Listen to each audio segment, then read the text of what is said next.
Soyez bénis, soyez bénis. Vous savez, un vrai enfant de Dieu ne prend jamais plaisir lorsqu'il voit un frère ou quelqu'un qui servait Dieu qui tombe dans le péché, ou qui tombe dans l'hypocrisie, ou bien qui chute.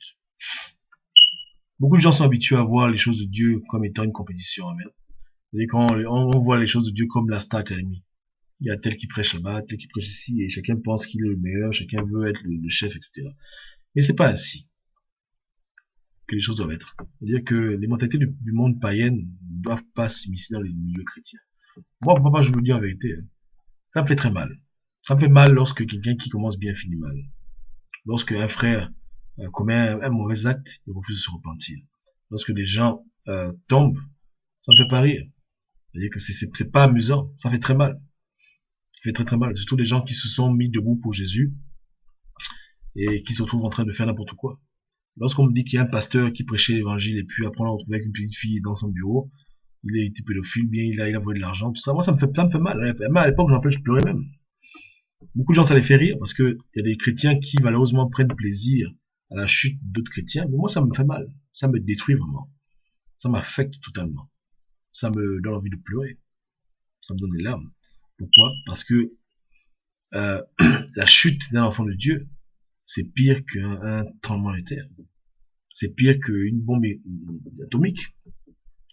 Sur terre, on n'est pas beaucoup à aimer Jésus.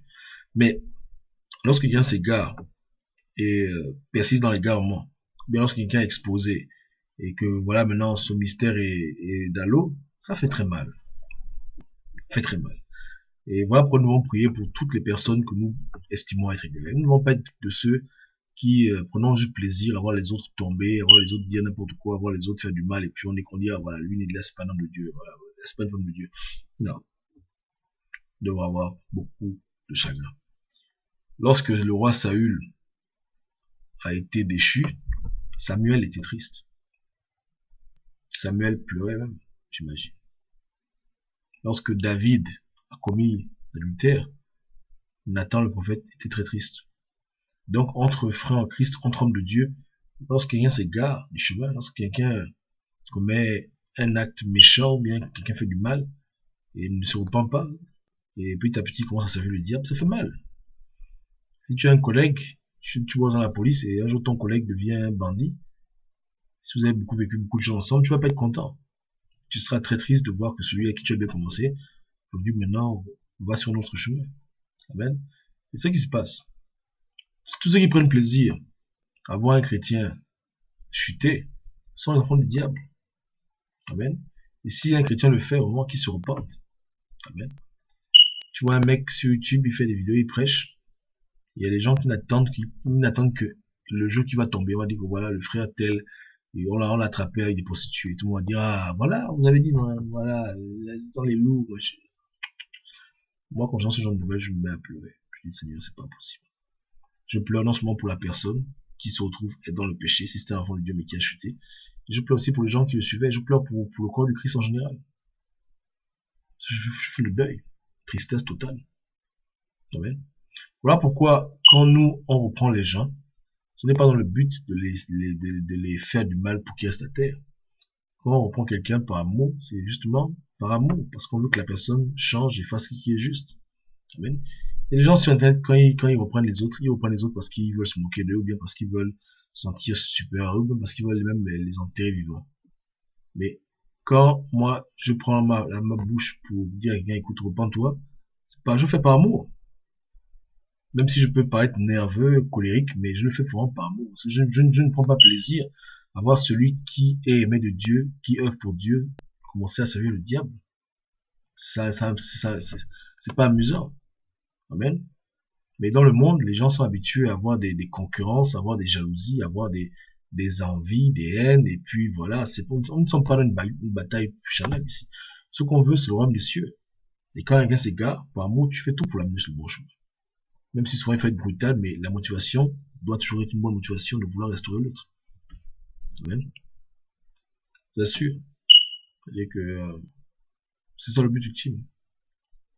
Dieu ne prend pas plaisir à la mort du pécheur. Pire encore à son fils qui s'égare, ou sa fille qui s'égare. Amen. Donc vraiment, prions les uns pour les autres, parce que dans le chemin de Jésus-Christ, c'est difficile. Dès qu'on se met debout pour Jésus, publiquement aussi le diable commence à nous fatiguer.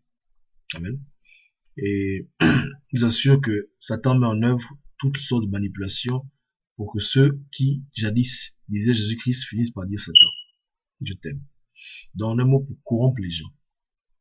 Il utilise toutes les armes possibles, toutes les pressions imaginables, toutes les ruses pour amener ceux qui se sont levés pour Jésus-Christ publiquement à renier Jésus-Christ ou à faire des choses tellement graves, à tomber et ne plus se relever.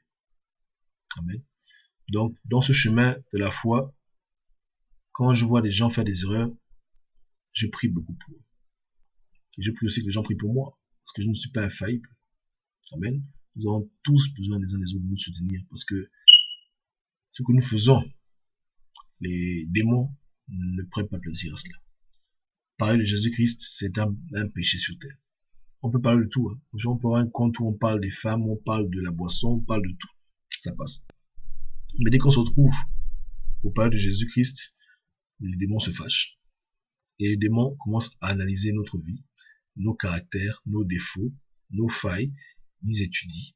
Et dès qu'ils voient une petite faille, allez, ils passent par là, ils rentrent, ils sèment, ils injectent leur venin. Voilà pourquoi aussi, quand on se lève pour Jésus-Christ, on doit faire attention à toujours garder Christ au centre de tout ce que nous faisons. Amen. Parce que dans ce chemin de la foi que nous avons décidé de suivre pour la gloire de Dieu, une cuillère d'orgueil amène à la perte. Une cuillère d'arrogance tuera quelqu'un. Le moindre défaut peut être exploité par l'ennemi pour notre perte. Donc, il est important de reconnaître d'abord ses problèmes et de soumettre ces problèmes à Dieu continuellement.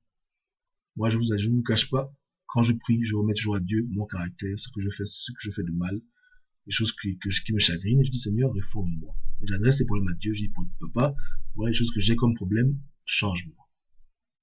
Donc, on doit être au courant de nos faiblesses, on doit être au courant de nos erreurs, on doit être au courant de qui nous sommes pour ne pas se retrouver en train de faire n'importe quoi.